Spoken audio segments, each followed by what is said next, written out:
నాది ఒక విచిత్రమైన సమస్య అండి. ఎవరితో చెప్పుకోవాలో, ఎలా చెప్పాలో కూడా నాకు పెళ్ళైన కొత్తలో కొంచెం సర్దుకోవాలి అన్నట్టు మామూలుగానే ఉన్నాను. కానీ దాని తర్వాత నుంచి మాత్రం చెప్పుకోలేని బాధ అండి.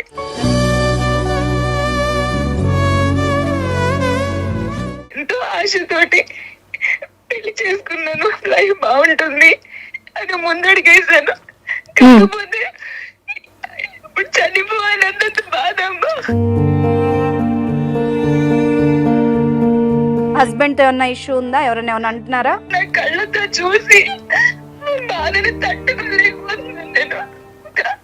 అన్న చెల్లెలు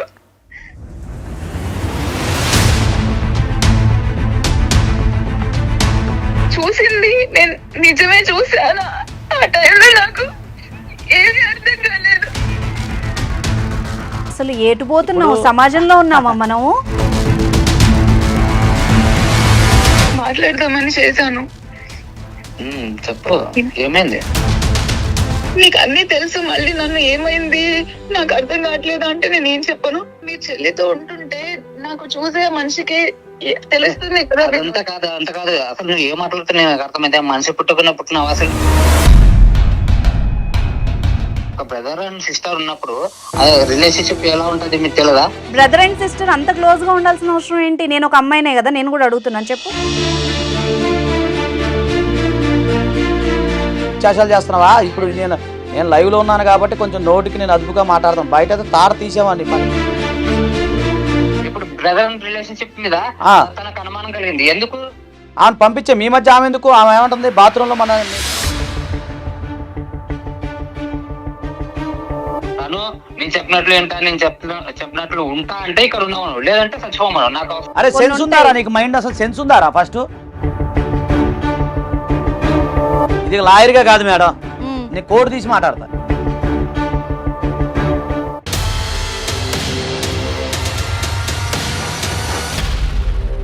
నమస్తే, welcome to legal talk with Anusha. So ఇవాళ మన గెస్ట్ ప్రముఖ న్యాయవాది సాయి కృష్ణ ఆజాద్ గారు, సుప్రీంకోర్టు అండ్ హైకోర్టు అడ్వకేట్ మనతో పాటు ఉన్నారు. వారితో మాట్లాడదాం. నమస్తే సార్. నమస్తే అమ్మా. ఎవ్రీ వీక్ మనం చాలా సమస్యలు తీసుకొస్తున్నాం. సో ఈ రోజు ఒక విచిత్రమైన సమస్య అని ఎందుకన్నానంటే, ఒక అమ్మాయి కాల్ చేసింది. ఆ అమ్మాయి లాస్ట్ 2-3 days గా మెసేజెస్ పెడుతుంది. నాకైతే ఏం అర్థం కాలేదు ఆమె ఏం చెప్తోందో. కానీ తనకి ఏదో ప్రాబ్లం ఉంది, చెప్పలేకపోతోంది, ఏదో బాధపడుతోంది. తన అత్తగారింట్లో ఏదో ఇష్యూ అంట, అమ్మాయి రమ్య. సో తను చాలా ట్రై చేసింది యాక్చువల్గా అందులోంచి బయటపడడానికి, సొల్యూషన్ కోసం. ఎక్కడ దొరకలేదు, మన ప్రోగ్రామ్ కాల్ చేసింది అనమాట. సో ఒకసారి మనం మాట్లాడి చూద్దాం. ఫస్ట్ నేను మాట్లాడిస్తాను, ఎందుకంటే అమ్మాయి కదా ఏం చెప్పాలనుకుంటుందో. సో తనకు కాల్ చేద్దాం. ఒకటేంటంటే, ఇప్పుడు లాయర్ దగ్గర డాక్టర్ దగ్గర నిజాలు దాయకూడదు, అది చెప్పమనండి. అంతే తప్పదు మరి. అంతే. ఇప్పుడు మీరు ఓపెన్ గా వాళ్ళు చెప్పుకోగలిగితేనే మనం సొల్యూషన్ ఇవ్వగలుగుతాం. మీరు ఏమైనా సలహా చెప్పగలుగుతారు. అలాగే చేయాలి కదా తల్లి, అది ఉద్దేశం. సో తన కాల్ చేద్దాం సార్. హలో, రమ్య గారు కాల్ చేశారు కదండి. ఒక నిమిషం రమ్య గారికి ఇస్తారా అండి? అమ్మ రమ్య, నమస్తే అమ్మా. నమస్తే అండి. నా పేరు అనుష. నిన్న మాట్లాడారు కదా. సో అనుష గారు చెప్పండి. అనుష గారు లీగల్ టాక్ ప్రోగ్రామ్ నుంచి చేస్తున్నాను. సో మీ పక్కన ఎవరైనా ఉన్నారా?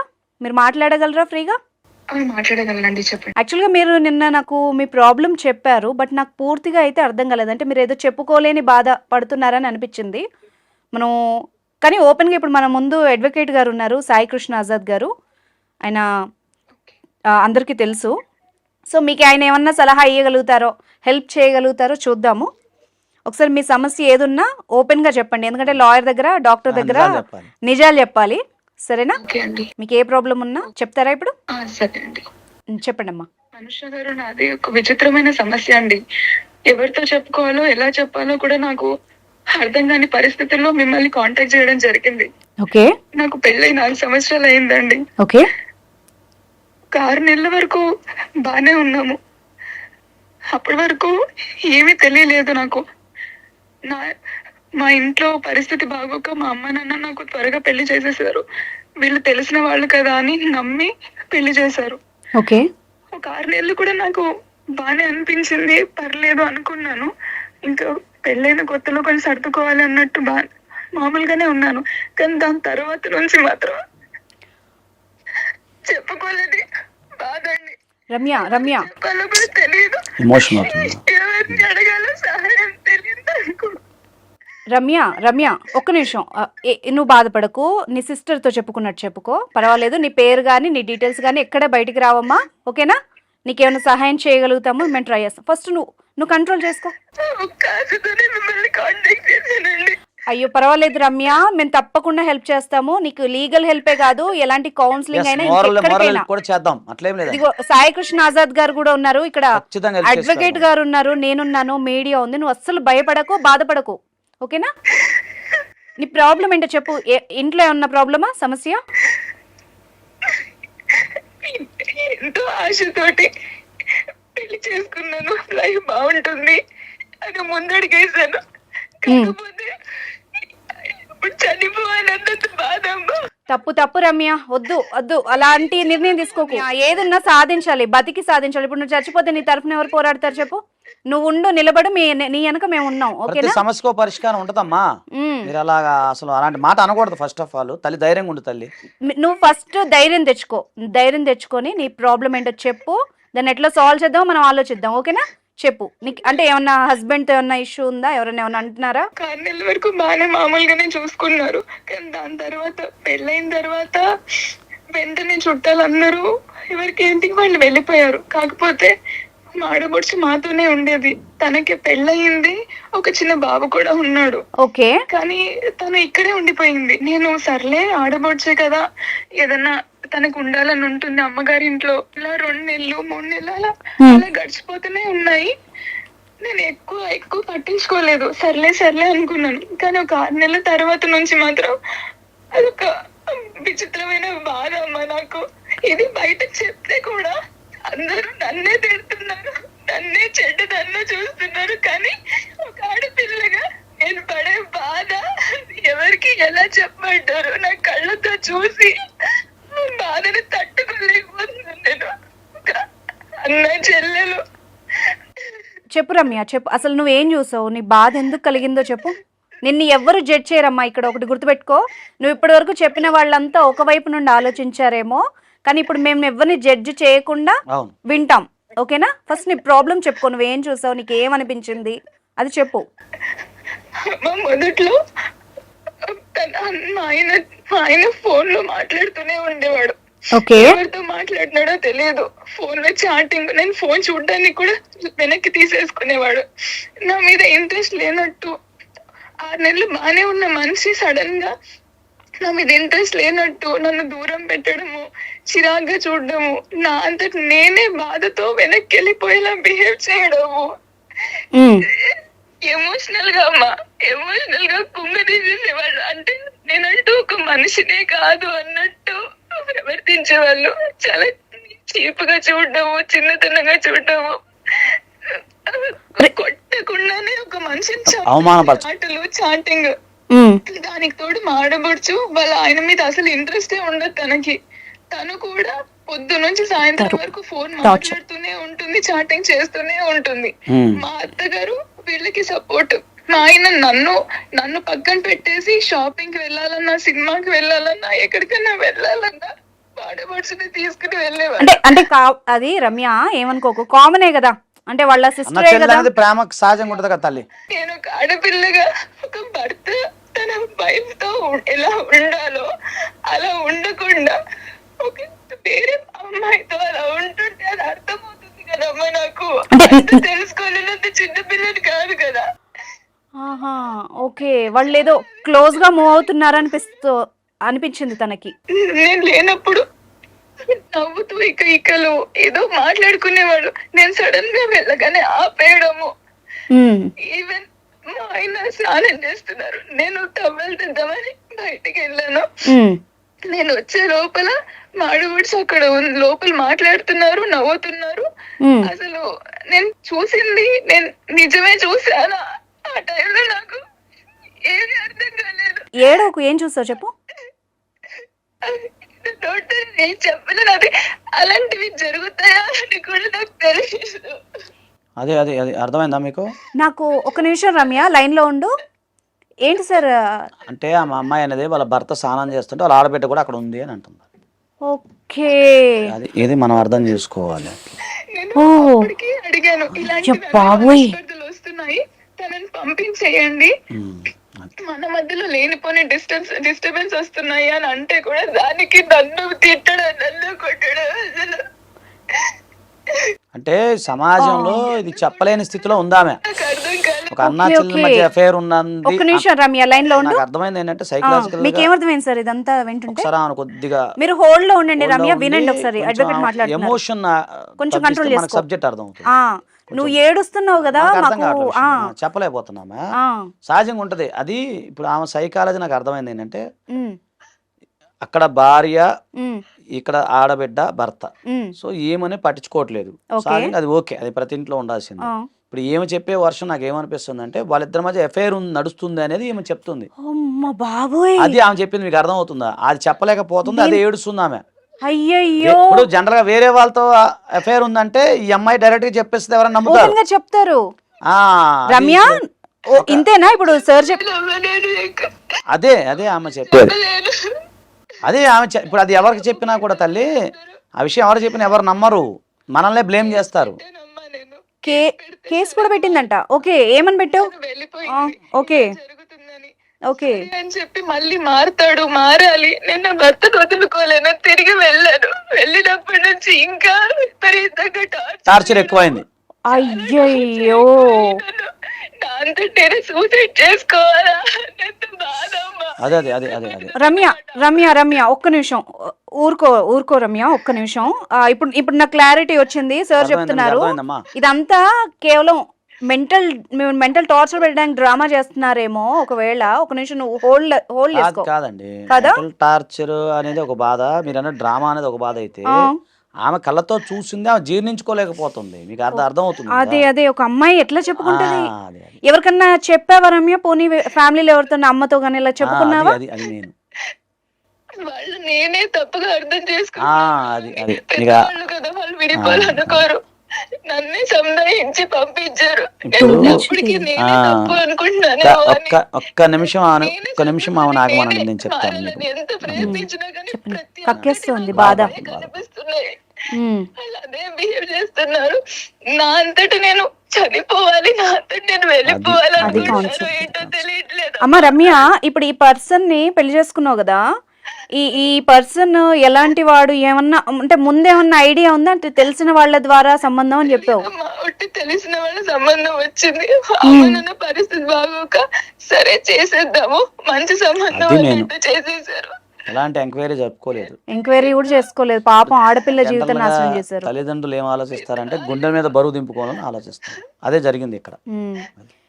ఇప్పుడు మీ ఆడపడుచు ఎప్పుడైనా దీని మీద రియాక్ట్ అవ్వడం, ఆమెకు కూడా హస్బెండ్ ఉన్నాడు కదా, మరి వాళ్ళు ఎప్పుడు వచ్చి ఏమైనా తీసుకెళ్ళడం లాంటివి చేయరమ్మా? వాళ్ళతో మాట్లాడితే అన్నయ్యతో మాట్లాడినందుకు కూడా నన్ను చాలా కొట్టారమ్మా. ఓకే, వీళ్ళ ఆడపడుచు భర్తతో కూడా మాట్లాడింది తను? మాట్లాడింది. ఓకే, నేను తప్పుగా కూడా ఏం మాట్లాడలేదు. ఓకే, ఇలా ఎందుకు విడిగా ఉంటున్నారు, కలిసి ఉండండి. అయ్యయ్యో, కలిసి ఉన్నాను చెప్పింది, మంచి ఉద్దేశంతో చెప్పింది కదా, మంచి. అయ్యయ్యో, వీళ్ళ పేరెంట్స్ ఏమంటున్నారు, మంచి చెడు సంసారం చేయమ్మా, మాకు సంబంధం లేదని వాళ్ళ పేరెంట్స్ అంటారు. ఓకే, సమస్య ఏంటంటే వాళ్ళ పేరెంట్స్ గుండెల మీద బరువు దింపుకోవడం కోసం పెళ్లి చేశారు.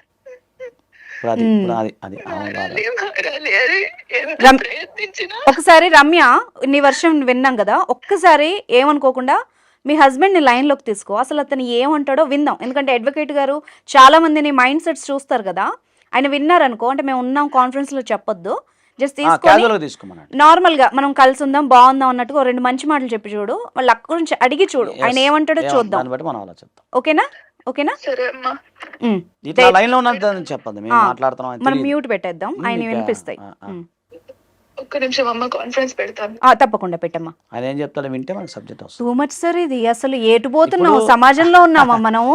అదే తల్లి, ఇప్పుడు విషయం ఏంటంటే నాకు అసలు బుర్ర తిరిగిపోయింది. మాకు అర్థమైపోతుంది సైకలాజికల్, ఆమె కొన్ని పదాలు చెప్పలేకపోతుంది. ఎందుకు అంటే ఆమె మనసు అంగీకరించట్లేదు దాన్ని. ఓకే, అది చెప్పులేదు కదా. ఇప్పుడు ఉదాహరణకి మనం ఎగ్జాంపుల్ చెప్తున్నాం, సడన్గా మనం ఇంట్లోకి వెళ్ళాం, సడన్గా పాము కనపడింది అనుకోండి, భయపడి ఆగిపోతాం. అది చెప్పలేము మనం. అంటాం, కానీ సడన్గా అంత గుండె ధైర్యం ఉండాలి. సడన్గా చూసిన వాళ్ళకి ఏమనిపిస్తుంది, అట్లా అట్లా రొప్పుతుంది ఆ సైకాలజీ, అట్లా ఉందన్నమాట. ఓకే. సడన్గా ఒక ఇన్సిడెంట్ జరిగినప్పుడు మనకు మాటలు రావు కదా, అట్లా భయపడుతున్నాం. అది ఆమె సైకాలజీ ఇప్పుడు అట్లా ఉందన్నమాట. సడన్గా జరిగిన సంఘటన, ఇప్పుడు అతను వేరే వాళ్ళతో ఎఫ్ఐఆర్ పెట్టుకున్నాడు, లేదా అన్నోన్ పర్సన్తో ఎఫ్ఐఆర్ పెట్టుకున్నారు, లేదా ఇంకెవరితో ఎఫ్ఐఆర్ పెట్టుకున్నారు అంటే ఇప్పుడు ధైర్యంగా చెప్పకూడదు, ఇతను పలానా ఆమెతో ఎఫ్ఐఆర్ పెట్టుకునే కలదు. కానీ ఒక ఫ్యామిలీలో అంటే అది మ్యూట్ లోనే ఉంది. మాట్లాడదామని చేశాను. చెప్పు, ఏమైంది? ఎంత కామన్. ఎన్ని రోజులు జరిగింది, ఏదైతే గొడవ జరుగుతుంది మన ఇద్దరి మధ్యలో, ఇప్పటికీ నువ్వు మారాలని అనుకుంటున్నాను నేను. ఏమైంది? ఏమైంది తెలియదే, నాకు అర్థం కావట్లేదు. నువ్వు ఏం మాట్లాడుతున్నావు నాకు అర్థమవుతుందా? నీకు అన్ని తెలుసు, మళ్ళీ నన్ను ఏమైంది నాకు అర్థం కావట్లేదు అంటే నేను ఏం చెప్పను? అసలు నాకు ఒకటి చెప్పు. ఇప్పుడు బ్రదర్ అండ్ రిలేషన్షిప్ అంటే ఓన్లీ అదొకటే అనుకుంటారా మీరు? నాకు అర్థం కాదు. ఇప్పుడు క్లోజ్ ఉన్నంత మాత్రాన అన్ని జరిగిపోయినట్ట? నాకు అర్థం కాదు. వినోద్ వినండి, ఆల్రెడీ డిస్కషన్స్ అవుతున్నాయి వాళ్ళకి. బయటపడింది అలా మీ చెల్లితో ఉంటుంటే నాకు చూసే మనిషికి తెలుస్తుంది.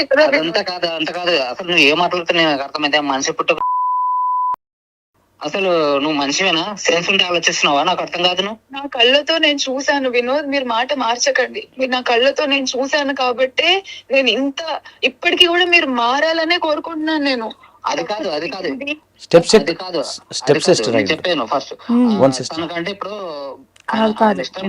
నా ఇంట్లో ఉంది, నా ఇంట్లో ఉంటే తప్ప? నేను తనకి ఎప్పుడు తప్పు పట్టలేదు వినోద్, మీకు కూడా తెలుసు. తనని ఎప్పుడు నేను తనకు ఒక ఇల్లు ఉంది అని, ఎప్పుడు ఆ ఇల్లు ఉండాలి, తనకి పుట్టిల్లు ఉండాలి అనే ఉద్దేశంతోనే ఉన్నాను నేను కూడా. కాకపోతే ఈ తప్పుగా ఏదైతే జరుగుతుందో అది జరగకూడదు, అది జరుగుతుంది తప్పు అని అంటున్నాను నేను. మీరు దానికి ఒప్పుకోవట్లేదు, దాన్ని మీరు సరిదిద్దుకోవట్లేదు అని అంటున్నా. మీరు ఖచ్చితంగా ఇతనికి వార్నింగ్ ఇవ్వాలి, అసలు లీగల్ గా మాట్లాడదాం. ఏం తెలియనట్టు మాట్లాడుతున్నాడు, నా కంట్రోల్ అవ్వట్లేదు, సారీ. నేను మాట్లాడతాను సార్ ఇప్పుడు. మొత్తం అవునేమండి, మధ్యలో ఇన్వాల్వ్మెంట్ ఏం చెప్తారు చచ్చిపోంటున్నాడు. హలో హలో వినోద్ గారు, అసలు మీరెవరండి కాన్ఫరెన్స్ వచ్చేసారు? సరే, నేను వాళ్ళ తెలిసిన వాళ్ళనండి, మా రిలేటివ్స్. తను అంటే మీరు మాట్లాడుతున్న తనకి ఏదో బాధ ఉందని చెప్పుకోవడానికి కాల్ చేసింది. అదే నేను వింటున్నాను. అంటే అమ్మాయిని చచ్చిపో వెళ్ళిపో అని మాట్లాడుతున్నారంటే ఏంటండి పద్ధతి? నాకు అర్థం కాదు. అంటే పెళ్లి చేసుకున్నది ఎందుకు మీరు? అది కాదండి, ఇప్పుడు మీరు ఆలోచించారు, ఒక బ్రదర్ అండ్ సిస్టర్ ఉన్నప్పుడు రిలేషన్షిప్ ఎలా ఉంటది మీకు తెలియదా? అమ్మా మేము చెప్పామమ్మా, మా స్టైల్లో మేము చెప్పాము. ఆమెకి క్లాసు పడింది, అయినా కూడా ఆమె చెప్పిన తర్వాత మాకు అసలు పిక్చర్ అర్థమైంది. ఓకే, మేమేమంత పద్ధతి లేని వాళ్ళం కాదు. మేము చెప్పిన తర్వాత అసలు ఆమె విషయం చెప్పిన తర్వాతే అర్థమైంది మాకు. మీరు క్రాస్ చేశారు ఆ లైన్, అర్థమవుతోందా? నేనేం క్రాస్ చేస్తున్నాను? నేను ఎప్పుడు క్రాస్ చేయలేదు లైన్. అసలు మీరు బ్రదర్ అండ్ సిస్టర్ అంత క్లోజ్ గా ఉండాల్సిన అవసరం ఏంటి? నేను ఒక అమ్మాయినే కదా, నేను కూడా అడుగుతున్నాను, చెప్పు. అంటే ఇప్పుడు ఫారెన్ కల్చర్ లో మీరు చూసారు, ఫారెన్ కల్చర్ మీకు తెలియదేముంది, ఎలా ఉంటారు వాళ్ళు, క్లోజ్ గా ఉంటారు. చాలా బాబు ఇది ఫారెన్ కాదమ్మా, ఇది ఇండియా. ఓకేనా, మోడర్న్ గా కనిపించవచ్చు. ఒకసారి మాట్లాడు. హలో, ఆయన ఎవరు అనుకుంటున్నాడు? వినోద మాట్లాడితే చెప్పండి. మీరెవరు? నా పేరు సాయికృష్ణ ఆజాద్, నేను అడ్వకేట్ని. కొద్దిగా సెన్స్ ఉందా నీకు అసలు? దబాయిస్తున్నాడు అసలు. కాదయా, పిల్లని చచ్చిపోమనే రైట్ నీకు ఉందా? ఫస్ట్ అది చెప్పు. వేస్ట్ మాటలు మాట్లాడుతున్నావు, తాడ తీస్తే అనుకున్నావా? ఎవడు లేడనుకుంటున్నాడా? నాకు అర్థం కాదు. అలా కాదు, ఒక్క నిమిషం విను. సరే అది నువ్వు ఇందాం. ఫస్ట్ ఆయన చచ్చిపోయిన రైట్ నీకుందా? పిచ్చాశాలు చేస్తున్నావా? ఇప్పుడు నేను లైవ్లో ఉన్నాను కాబట్టి కొంచెం నోటికి నేను అదుపుగా మాట్లాడతాను. బయట అయితే తాడ తీసేవాడిని ఇప్పటికీ వేరేవాడైతే. అది కాదయా, ఇప్పుడు పెళ్లి చేసుకున్నావు, అమ్మాయిని చూడాల్సిన బాధ్యత నీకుందా లేదా? ఫస్ట్ అది చెప్పు. అవును సార్, ఉంది, కాదంటలేను. ఏంటంటే ఇప్పుడు బ్రదర్ అండ్ రిలేషన్షిప్ మీద తనకు అనుమానం కలిగింది. ఎందుకు? అవును, పంపించే. ఇప్పుడు అట్లా కాదండి, అమ్మాయికి ఒక పాప ఉంది అంటున్నారు. మీరు ఇప్పుడు మీ చెల్లె కాదంటే అందరికి ఆడపిల్లలు ఉంటారు. ఆమెను పంపించే. మీ మధ్య ఆమె ఎందుకు? ఆమె ఏమంటుంది, బాత్రూంలో మీ ఇద్దరు కొన్ని చూడనుకున్న స్థితిలో నేను చూశానని చెప్తుంది కదా. ఆమె ఓపెన్ గా చెప్పింది. కొన్ని మనం మాట్లాడుకోకూడదు, బయట ప్రోగ్రామ్ కాబట్టి చెప్పట్లేదు. సరే, ఇప్పుడు ఒకవేళ నేను కాదంటలేదు, మీ పవిత్ర బంధం ఉంటుంది సహజంగా, అందరికీ చెల్లెలు ఉంటారు, అక్కలు ఉంటారు, అది కాదు. ఒకవేళ అది ఆమె నెగిటివ్గా చూసింది అనుకున్నాం, అది పక్కన పెట్టేసి, సరే ఆమె నెగిటివ్గా చూసింది వదిలేద్దాం, ఆ కళ్ళు సరిగా బాగాలేదు అనుకుందాం మాటర్స్కి. ఇప్పుడు మరి నువ్వు భార్యని కొట్టడం తిట్టడం, నువ్వు చచ్చిపో అంటావు, నీకెంత రైట్ ఉంది అసలు? నీకేం రైట్ ఉంది ఫస్ట్ అది చెప్పు. అంటే ఇప్పుడు ఒకటి ఆలోచించండి, నా ప్లేస్ లో ఉండి ఆలోచించండి. పెళ్లి చేసింది ఇంట్లో పెట్టుకోవడానికి అడగండి అసలు. వాళ్ళ ఆ సిస్టర్కి పెళ్లి ఎందుకు చేశారు? ఇప్పుడు మీ సిస్టర్ అంటే ఇప్పుడు ఇక్కడ ఒకసారి వినండి, పెళ్లి చేసుకున్నారు, ఓకే, మీ భార్య పైన మీకు పూర్తి అధికారం ఉంటుంది, చూసుకోవాల్సిన బాధ్యత మీకు ఉంటుంది. అది చేయకుండా నువ్వు చచ్చిపో, నువ్వు వెళ్ళిపో, నువ్వు సావు, అదేం మాట్లాడే రైట్ నీకైతే లేదు కదా. ఇంకొకటి ఒకటే సార్ ఇప్పుడు ఒకటి చెప్తాను, ఎందుకంటే తను ఒక్కసారి కాదు ప్రతిసారి ఇదే ఉంది. ఎందుకంటే ప్రతిసారి రావడము, ఎందుకు అంత క్లోజ్ ఉన్నారు, ఎందుకు అంత క్లోజ్ ఉండాలి, అసలు ఎందుకు ఉంచుకున్నాడయ్యా బాబు? నువ్వు మీ ఇంట్లో ఎందుకు ఉంచుకున్నావు? ఇది ఓకే, ఇది రీజను. ఆ రీజన్ కి సమస్య ఏంటి? ఆమె ఉంచుకుంటామే కదా. యాక్చువల్గా ఆమెను అక్కడ పంపించేయండి, మీ తల్లిగారిని చూసుకుంటే తప్పు లేదు, దానికి ఏమి అబ్జెక్షన్ లేదు, ఎవరో నో అని చెప్పరు. ఒక ఇంటి ఆడపిల్లని తెచ్చుకోవాల్సిన అవసరం ఏముంది? ఇంకోటి వాళ్ళ భర్తతో కూడా మాట్లాడితే అతను ఏమన్నాడు, నన్ను పంపించేస్తే మేము చూసుకుంటామని అతను అంటున్నాడు కదా. అలాగే సార్, ఇప్పుడు తనకి ఇష్టం లేకుండా నేను పంపించలేను కదా, ఎలా పంపిస్తాడా? అతనికి ఇష్టం అంటున్నాడు కదా, ఆయనకి ఇష్టం అంటున్నాడు కదా, వాళ్ళ భర్తకి ఇష్టం అంటున్నాడు కదా, భార్య భర్తను కలపాల్సిన బాధ్యత ఉంది. నా సిస్టర్ కి ఇష్టం లేదు కదా, ఇష్టం లేదు నేనెందుకు పంపిస్తున్నామని. ఈయనకి ఇష్టం ఉందా అడగండి. అదే ఈయనకి ఇష్టం, పాప ఉందా? అవును సార్. పాప కోసం మరి మీరు పంపించాలి కదా, నచ్చ చెప్పి పంపించాల్సిన బాధ్యత కూడా ఉందిగా మీ పైన. అంటే నా భార్య అంటే ఇలానే ఉంటది, తను ఇలానే ఉంటది, ఇలానే నువ్వు అలాగే ఉంటావు అంతే. మీకు అర్థమైందా ఆజాద్ గారు? ఆమె అక్కడే ఉంటది, ఈయన అలాగే ఉంటాడు, నీకు నచ్చితే ఉండు లేకపోతే చచ్చిపో అంటున్నాడు. లేదు అంతే, అది లాస్ట్ అండ్ ఫైనల్. నేను అనేది ఒకటే సార్, నేను అనేది ఒకటే, లాస్ట్ అండ్ ఫైనల్ గా తను నేను చెప్పినట్లు ఏంటా, నేను చెప్పినట్లు ఉంటా అంటే ఇక్కడ ఉన్నాను, లేదంటే చచ్చిపోమను, నాకు అవసరం. ఎక్కడ ఉంటావు నువ్వు? చెప్పు అడ్రస్, ఎక్కడ ఉంటావు నువ్వు అసలు? ఇంకా ఏం లేదు, నాకు ఏం మాటలు మాట్లాడుతావు, నీకేం రైట్ ఉంది అసలు? కాదా, నీకేం రైట్ ఉందా ఫస్ట్ ఆ మాట అంటానికి? చచ్చిపోమని అంటున్నావా? మరి పెళ్లి ఎందుకు చేసుకున్నావు? అవును సార్, అంటే అంతకుముందు బాగుండింది, తర్వాత నుంచి స్టార్ట్ అయింది ఇది మొత్తం. స్టార్ట్ అయితే భార్యని మార్చుకోవాలి, భార్యకు అనుకూలంగా ఉండాలి, కానీ నువ్వు ఎట్లా అంటావు అట్లా? నీకేం రైట్ ఉంది? ఒకసారి నేను మాట్లాడుతాను. నేను చెప్పింది నేను యాక్సెప్ట్ చేస్తున్నాను సార్. అమ్మా వినోద్, ఇలా ఉండు, ఇలా ఉంటే నేను చెప్పాను ఆల్రెడీ. అరే బాబు, నాకు బూతులు వస్తాయిరా, నాకు దండం పెడతా, మాట్లాడు మేడం, నీకు దండం పెడతా. నేను మాది విజయవాడ లాంగ్వేజ్ వస్తే మళ్ళీ బాగోదు లైవ్ లో, మళ్ళీ నన్ను తిట్టుకుంటా. వినోద్, ఒక ఆడపిల్లకి అన్యాయం జరిగితే మనం ఊరుకునే సమస్య లేదు. నువ్వు ఏమనుకుంటున్నా మాట్లాడుతున్నావు నాకు తెలియదు, ఇది అయితే ఫారెన్ కాదు, ఇది భారతదేశం. అరే సెన్స్ ఉందారా నీకు? మైండ్ అసలు సెన్స్ ఉందారా? ఫస్ట్ ఆ పిల్లని ఎందుకు పెళ్లి చేసుకున్నా? మరి మళ్ళీ అమ్మాయికి ఏదో దిక్కు లేక ఇలాంటి ఏదోని భరిస్తుంది, కానీ వేరే ఆడదై ఉంటే నిన్ను 3 చెరువులు నీళ్లు తాగిచ్చేది. నువ్వు ఏమనుకుంటున్నా, అమ్మాయికి ఎవరు లేరు అనుకుంటున్నావేమో. మేము లీగల్ గా నిలబడి కేసులు పెట్టించామంటే మాత్రం వేరే రకంగా ఉంటది, పారిపోతుంది మరి ఆమె అక్కడ ఉండకుండా. అని ఒకటండి, ఇప్పుడు మీ సిస్టర్కి మేము రెస్పెక్ట్ ఇస్తాం, గౌరవిస్తాం, కానీ మీ సిస్టర్ సంసారం నువ్వు నిలబెట్టకుండా మళ్ళీ ఇప్పుడు ఆమె సంసారం తీసేస్తూ మళ్ళీ నీ సంసారం తీసుకుంటున్నావు, అక్కడ బాధ అనిపిస్తుంది. సమస్య అది. నువ్వు పెద్ద మనుషులు తీసుకెళ్ళి పోనీ మీ సిస్టర్ తరపున మేము మాట్లాడతాం, చెప్పు మరి, పోనీ మేమే వస్తాం మీ సిస్టర్. రమ్య, నువ్వు లైన్ లో ఉన్నావా? ఏ వినోద్, నీతో మాట్లాడేదేం లేదు ఇంకా. కాదు ఒక్క నిమిషం ఆగండి. వాడు వేస్ట్ అండి, వాడు పశువులా కాదండి. ఇప్పుడు అతను నేనేమంటలేదు, వాళ్ళ సిస్టర్ విషయంలో కూడా మన కాళ్ళు జోక్యం చేసుకుని పంపించే ఏర్పాటు చేద్దాం, మంచితనం. వాడికి అర్థం కావట్లేదు కదా మనం రమ్యతో. అది అడగండి, ఆ మాట అడగండి ఒకసారి, ఆ పిల్లని వినోద్ని అడగండి. ఏ పంపడు, వాడు ఫిక్స్ అయిపోయాడు. ఒకసారి ఇంకొకసారి అడగండి, మేము వచ్చి చేస్తామని చెప్పండి. ఉన్నావా లైన్ లో బాసు? రమ్య, ఇప్పుడు అతనైతే ఫిక్స్ అయిపోయాడమ్మా క్లియర్ గా, నీకు నచ్చితే ఉండు లేకపోతే వెళ్ళిపో అని మాట్లాడుతున్నాడు, లేదంటే చచ్చిపో అంటున్నాడు. నీకు ఇక మెంటల్ టార్చర్ కావాలా? ఇలాగే నీకేం కోరుకుంటున్నావు చెప్పు. ఇది లాయర్ గా కాదు మేడం, నీ కోడ్ తీసి మాట్లాడతా, నీ దండం పెడతా. లాయర్ గా నాకు కొన్ని ఎథిక్స్ వస్తున్నాయి, కానీ కోడ్ తీస్తేనే మా అసలు స్వరూపం. రమ్య, మరి సార్ చెప్తున్నారు వాడి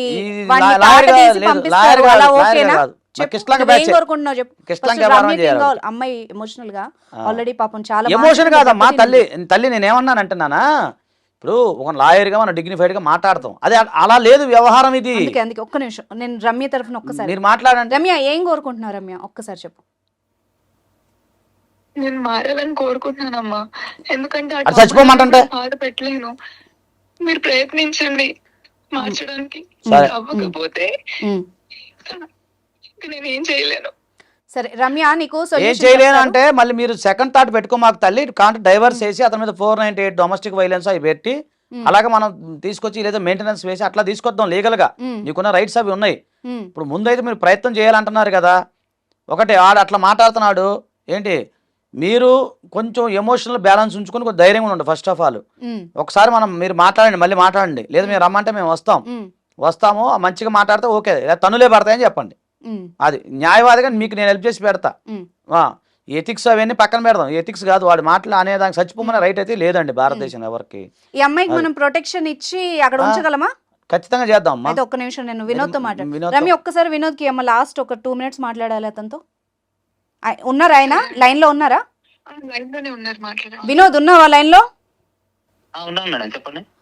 అడ్వకేట్ గారు ఉన్నారు వినోద్. నువ్వు చాలా చండాలంగా మాట్లాడుతున్నావు. నేను అమ్మాయిని కాబట్టి నేను ఏమనలేకపోతున్నాను.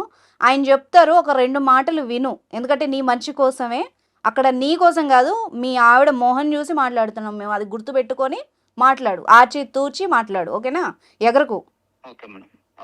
ఒకసారి మాట్లాడండి సార్. ఇప్పుడు వినోద్ గారు మీకు వ్యక్తిగా రెస్పెక్ట్ ఇస్తాను, దానికి ఇబ్బంది లేదు. కానీ ఒక ఆడపిల్ల గొంతు కోసే రైటు, ఆమెను చచ్చిపో అనే పదాలు ఎవరైనా సహించరు. అది కోర్టు కూడా సహించదు, పోలీసు వారు సహించరు, లాయర్లు సహించరు, బుద్ధునోడు ఎవడో సహించరు, ఓకేనా? సో మీకు ఏదైనా ప్రాబ్లం ఏమైనా ఉంటే నేను ఆల్రెడీ చెప్పా, మీ సిస్టర్ వాళ్ళ సంబంధించి సెటిల్ చేద్దాం, మీకు ఏదైనా సెటిల్ చేద్దాము. సీరియస్గా కాదు మేడం, కోర్టు తీయమంటే తీస్తా, మీకు దండం పెడతాను. నాకు అంటే వేరే ఉద్దేశం కాదు. ఇతను చెప్పినట్టు వింటే మనం ప్రేమిద్దాం, గౌరవిద్దాం, రెస్పెక్ట్ ఇద్దాం, అన్ని చేద్దాం. అతనికి మన పిల్లోడు మన తమ్ముళ్ళలాగా చూసుకుందాం. కానీ అందరిలాగా వేరే చెప్పుడు మాటలు వినో, లేకపోతే ఆడ మాటలు వినో, లేకపోతే మొండి ధైర్యంతో మూర్ఖంగా మాట్లాడితే ఎవరు సహించరు. కాబట్టి మనం మీ సంసారం నిలబెడదాం వినోద్, దానికి ఏం లేదు. నువ్వు నా తమ్ముళ్ళు అంటాడు, అదేం లేదు. కాకపోతే ఆ పదాలు వాడద్దు దయచేసి, ఎందుకంటే ప్రాణం తీసే రైట్ ఈ ప్రపంచంలో ఎవరికి లేదు. ఏంటి, భారత రాజ్యాంగం ప్రకారం 21 ప్రకారం అందరికి జీవించే హక్కు ఉంది. కాకపోతే ఏదైనా చిన్న చిన్న మనస్పర్ధలు వస్తే మాట్లాడదాం, కూర్చొని సెటిల్ చేద్దాం. మీకు ఏదైనా కావాలంటే మేము బయలుదేరి వస్తాం. అమ్మాయిని మీరు అమ్మాయిని కనుక అన్నారో, తిట్టారో, లేకపోతే కొట్టినా, ఇంకేదన్నా కడే సరే, కోర్టు వ్యవహారం పక్కన పెట్టండి. వ్యక్తిగతంగా మాత్రం మీ తాడ తీస్తా. నువ్వు నన్ను తిట్టుకున్నా పర్లా, నువ్వు నాకు ఎగనెస్ట్ వెళ్ళినా పర్లేదు. ఆడపిల్ల విషయంలో అట్లా చేయొద్దు, ఏమనుకో మాకు, ఓకేనా? మేడంతో మాట్లాడండి. సరే, అడ్వకేట్ చెప్పారు కదా, ఇప్పుడు మీడియా తరఫున కూడా చెప్తాను. ఇప్పటి వరకు ఆ అమ్మాయి గురించి మీ ఆవిడ కానీ, మీ అక్క, మీ సిస్టర్ ఎవరైతే ఉన్నారో వాళ్ళ డీటెయిల్స్ ఇప్పటిదాకా మేము ఎక్కడ రివీల్ చేయలేదు, మాట్లాడలేదు. ఎందుకంటే 2 వైపులా ఆడపిల్లలే ఉన్నారు, వద్దు. ఇప్పటి వరకు ఏముందో మాకు తెలియదు. ఆ అమ్మాయి అయితే మానసికంగా చాలా హింసపడుతోంది. రమ్య నిజంగా నువ్వు కళ్ళకు అద్దుకొని చూసుకోవాల్సిన వైఫ్. ఇంత దరిద్రాలు చూసి కూడా ఆమె ఇంకా కావాలి అంటుంది చూడు, అదైనా నిలబెట్టుకో. లేదు ఇలాగే పిచ్చి వేషాలు వేస్తాను, నువ్వు తమాషాలు చేస్తా అంటే మాత్రం వేరే రకంగా లీగల్ గా వెళ్తాము, ఇంకో రకం కూడా వెళ్తాం. నువ్వు అన్నావు కదా, నువ్వెవరు మాట్లాడడానికి అన్నావు కదా. ఇవన్నీ విత్ ప్రూఫ్ రికార్డింగ్లతో దగ్గరుండి అడ్వకేట్ గారు వచ్చి మరి ఆవిడ, మీ సిస్టరు, మీ అమ్మగారు, మీ నాన్నగారు, మీరు కలిసి ఏ రకంగా డ్రామా చేస్తున్నారో ప్రతి దానికి సెక్షన్లు ఉన్నాయి, కేసులు ఉన్నాయి. బాబు ఏం జరగదు, ఎవరికి చెప్పుకోలేదు, చెప్పుకోలేదు, ఇలాంటివి మాత్రం మర్చిపో, ఆమె చెప్పుకోలేదు, అలాంటివి మర్చిపో. మంచి పని కోసం ఏదైనా సిద్ధంగా ఉంటాం, ఓకేనా? వింటున్నావు కదా. మళ్ళీ అమ్మాయి మీద ఒక దెబ్బ పడినా బాగోదు వినోద్. ఒక్క చిన్న కాల్ ఏ టైంలో వచ్చినా కూడా బాగోదు. ఇప్పటి వరకు జరిగింది, మర్యాదగా ఎవరి దారిన వాళ్ళు ఉండండి, ఓకేనా? ఇప్పుడు అమ్మాయి చెప్పిందని ఆమె మీద కోపం పెట్టుకున్నా బాగోదు. రమ్య, నువ్వు కేర్ఫుల్గా ఉండమ్మా. నీకు ఎలాంటి సిచ్యువేషన్ ఏమన్నా ఇబ్బందిగా అనిపించినా కూడా కాల్ చేయి. నీకు కుదరని టైంలో ఒక చిన్న మెసేజ్ అన్నా వదిలేసేయి, ఎంప్టీ మెసేజ్ అయినా నీకు వెంటనే రిప్లై వస్తుంది, ఓకేనా? ఇప్పుడు వినోద్ గారు ఇవన్నీ వింటున్నారు, లైన్లో ఉండి నీ అడ్రస్, మీ అత్తగారి అడ్రస్, అవసరమైతే మీ ఆడపడిచే అడ్రస్లు కూడా అన్నీ మాకు వాట్సాప్ చేసేసాయి. మేము అవన్నీ రికార్డ్ పెట్టుకుంటాం. నీ నుండి ఎంటీ మెసేజ్ వచ్చినా మేము అక్కడికి వాలిపోతాం, ఓకేనా? ఓకేనా? అమ్మ బాబోయ్, ఈ ఎపిసోడ్ అయ్యాక నేను కాఫీ తాగాలి. ఏంటండి హెడ్ఏక్ వచ్చేసింది. మనం ఎక్కడ సొసైటీలో ఉన్నామా, ఇంకెక్కడన్నా ఉన్నావా? ఇంత చండాలాలు ఏంటి అసలు? మనం లైవ్ లో ఉన్నాయి అనకూడదు, కానీ తప్పది అట్లా అంటాం. చచ్చిపోయిన రైట్ ఆడికి ఎక్కడ ఉందండి. అసలు క్లియర్ గా అమ్మాయి కూడా అన్నం కూడా కూడు కూడా సరిగా పెట్టినట్టు ఉన్నాడు. అమ్మాయి చాలా చాలా నాకు చూస్తే గానీ అర్థం అవుతాం. సరే, ఇలాంటి వాటిల్లో నిజంగా ఇప్పుడు అమ్మాయి కేసు పెట్టాను అంటుంది కదా, ఇలాంటి హింస కేసు పెట్టలేదండి. నేను అనుకుంటా కేసు పెడితే ఎఫ్ఐఆర్ అదంతా అవుతుంది, కానీ అంటే పోలీసు వాళ్ళకి కంప్లైంట్ ఇచ్చి ఉండొచ్చు. ఇక ఈ అమ్మాయికి ఏంటంటే ఎవరు లేరండి, మెయిన్ పేరెంట్స్ సపోర్ట్ లేదు. ఓకే. సో ఇట్లా జరుగుతుంది, ఎవరు చెప్పుకోలేని స్థితిలో కంప్లైంట్ ఇస్తే పోలీసు వారు ఏం చేసి పిలిచి బాబు మంచిగా ఉండే బాబు అని చెప్తారు, అంతే కదండి. అంతకన్నా ఏముంటుందండి దాంట్లో, మళ్ళీ కలిసిపోతారు, మళ్ళీ మొదలకు వచ్చి గొర్రె అంటారు కదా మేక కుక్కతో కొంకర అని చెప్పి మనకి అట్లనే అవుతుంది అతని పరిస్థితి అది. కానీ వాడు కూడా అసలు ఫారెన్ లో క్లోజ్ గా అదే ఇక ఆడికి ఎట్లా కాదు మేడం, బయట మనం వెళ్తే కానీ తెలియదు, వాడు తాట తీస్తే కానీ వాడు బుద్ధి రాదు వాడికి, ఇట్లా కాదు. లీగల్గా ఏమైతుంది మేడం, 41 నోటీస్ ఇస్తారు, బయటకు వస్తాడు, మళ్ళీ కోర్టు చుట్టూ తిరుగుతాడు, దానివల్ల ఏమవుతుంది, మళ్ళీ ఇంకొక అమ్మాయి గొంతు కోయడానికి రెడీగా ఉంటాడు. అవును, అంతేగా డివోర్స్ వచ్చింది ఫ్రీగా మళ్ళీ ఇంకో అమ్మాయి గొంతు కోయడానికి సిద్ధంగా, ఇలాంటి వాడికి వేరే స్టైల్లో ఇవ్వాల్సింది. తప్పలేదు. ఇప్పుడు ఈ రమ్య సిచ్యువేషన్ వేరే అమ్మాయికి ఎదురైంది, ఇంట్లో ఇలాగ మెంటల్ టార్చర్, వాడు దెబ్బ వేయట్లేదు, కొట్టట్లేదు అమ్మాయిని, కానీ టార్చర్, చచ్చిపోయేంత టార్చర్ పెడుతున్నాడు.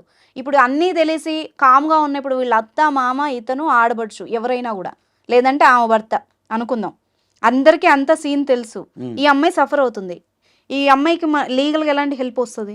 ఒకటండి అనుష గారు, ఇప్పుడు హింస అంటే కొట్టక్కర్లా, మానసిక హింస కూడా హింస కిందే వస్తుంది. ఓకే. అంటే తిట్టకుండా బూతులు మాట్లాడటం, లేకపోతే మౌన పోరాటం, కొంతమంది మౌనంగా ఉంటారు, అవును అదొకటి, లేదా కొంతమంది డబ్బులు ఇవ్వకపోవడం, భార్యను పట్టించుకోకపోవడం, రకరకాల హింసలు చాలా రకాలు ఉంటాయి, దాన్ని మానసిక హింస అంటారు. ఓకే. శారీరక హింస అంటే కొట్టడం, కొట్టిన దెబ్బ ఒక రోజు 2 రోజులు ఉంటుంది, కానీ మానసిక హింస జీవితకాలం ఉంటుంది, గొనగొట్టడం, తిట్టడం, రకరకాలుగా మాట్లాడటం. ప్రూఫ్లు ఉంటాయి కదా కేసు పెట్టడానికి, వీటికి ఏముంటాయి? ఉంటాయండి. ఇప్పుడు ఎందుకంటే ఎవిడెన్స్ ఉంటుంది, చుట్టుపక్కల వాళ్ళు ఉంటారు, చుట్టుపక్కల వాళ్ళు వింటుంటారు కదా, తర్వాత అమ్మాయి చెప్పింది ఉంటుంది కదా, సో ఫోన్ చాటింగ్స్ ఉంటాయి, ఇవన్నీ ఉంటాయండి.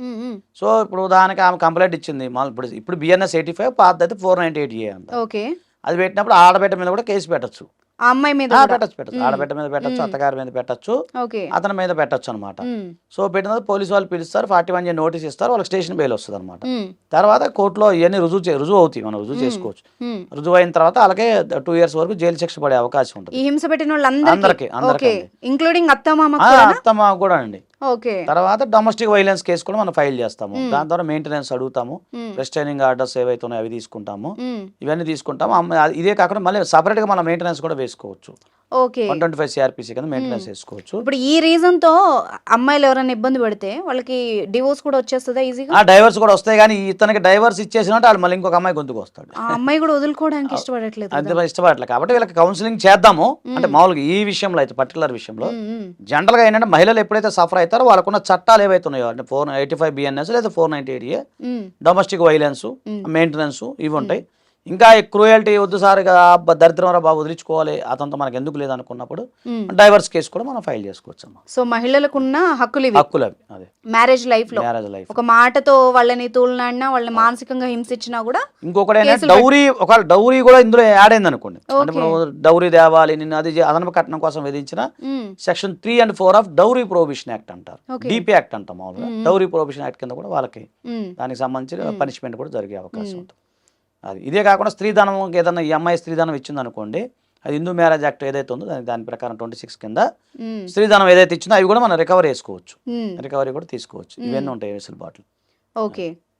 సో ఇన్ని ఉన్నాయి, కానీ మరి ఆ అమ్మాయి మరి లీగల్ గా వెళ్తే మన టైం పడుతుంది, వేరే ఉంటది. ఈ కేసు విషయంలో లీగల్ కాదు, మనం వెళ్ళి మీరు నేను ఇంకా మనం అమ్మాయిని కూర్చోబెట్టి మాట్లాడి అన్ని లీగల్ గా పోలేం కదండి, అన్ని కోర్టు చుట్టూ కాకుండా మన మానవతా దృక్పథంతో ఆడికి ఎలా చేయాలో అలా చేసి సెట్ చేద్దాం. అది కూడా బెటర్. ఇది కాని పక్షాన ఒకవేళ వినోద్ నువ్వు ఈ ఎపిసోడ్ చూస్తే మరి జాగ్రత్తగా మీ సిస్టర్ కానీ, మీ అమ్మగారికి కానీ, మీ నాన్నగారికి కానీ కూర్చోబెట్టి ఎపిసోడ్ చూపించమ్మా, క్లారిటీ వస్తుంది కదా సార్, అంతే కదా, పద్ధతిగా ఉంటే పద్ధతి, అంతే మంచితనం అంటే అదే కదా తల్లి, మంచిగుంటే మంచే లేదా పంచే, అంతే మిగిలిందే ఉంది. సరే, అందుకే ఇప్పుడు మీరు ఎలాగో బయట ప్రపంచానికి తెలియదు కాబట్టి ఇక్కడ సర్దుకున్నామా బాగుపడ్డామా అనుకుంటే బాగుంటది, అటు రమ్య బాగుంటది, ఇటు మీ సిస్టర్, అందరూ హ్యాపీగా ఉండొచ్చు ఎవరి ఫ్యామిలీ. అలాగేనండి, చేద్దాం, అంతే కదా సార్, సపోర్ట్ చేద్దాం తల్లి. So thank you so much sir, me valuable time spend చేశారు, థ్యాంక్ యూ సో మచ్.